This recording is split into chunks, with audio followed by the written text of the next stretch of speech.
Hello everyone, welcome to the Green and Clean YouTube channel. Here I talk about my EV experiences and knowledge. My name is Vittal. Today it's going to be a special episode.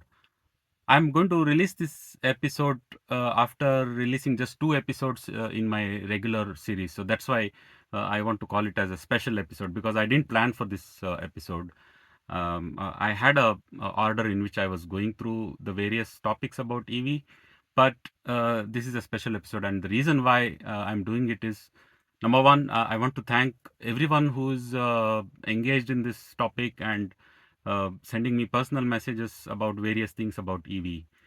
But the main reason, the number two reason, is a lot of you have also expressed your opinion about how EV is not the future, how EV is bad for the environment. EVs also pollute, they catch fire, and all of these aspects, right? So you have pinged me personally on various social media.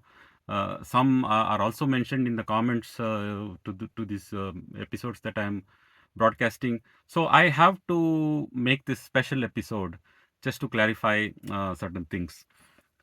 Uh, so what I wanted to say is number one, this video series that I'm doing is not any sort of promotion. I'm not paid by BYD, which I speak about BYD in almost every episode. So I'm not a BYD spokesperson. BYD is not paying me to do this. So that's number one. Number two, no EV companies or no EV companies, EV charging infrastructure companies, or any of these people are paying me anything to do this. They have not even prompted me to do this. So I'm just doing it out of my own interest. To be honest, I already have an EV car. I have a solar panel, and if I want, I can just enjoy this for rest of how many years this car will come, right? So I don't have to do this, to be honest with you, but I just want to share this experience so that some people who have a doubt about this EV and the world of EV can benefit from this knowledge. That's the reason why I'm doing this.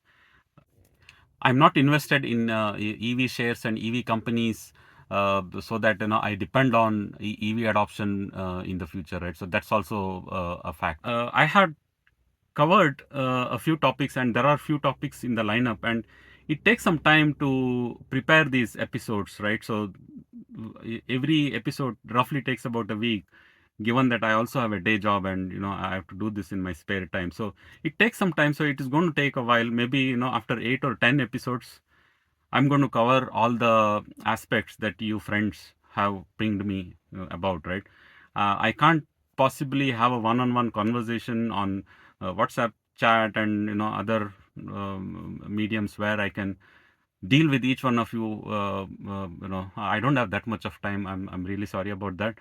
So I'm making these special videos so that I already burst some of the myths that you have posted in various channels and to me, right? So I'm going to cover one by one. They are all not true, and I'm just going to say what it is in this episode. There will be more detailed episode on these topics because I'm pretty sure you want to know this from facts and figures and actual scenario, and not just I say so it's not true or it's not false or anything like that, right? So I'm going to cover those aspects in later episodes. Probably by 10 episodes you will have a clear picture about each and every topic that I'm going to show you now. So this video is just to quickly go through all the topics that some of you have posted to me personally, saying doubting the the EV switch.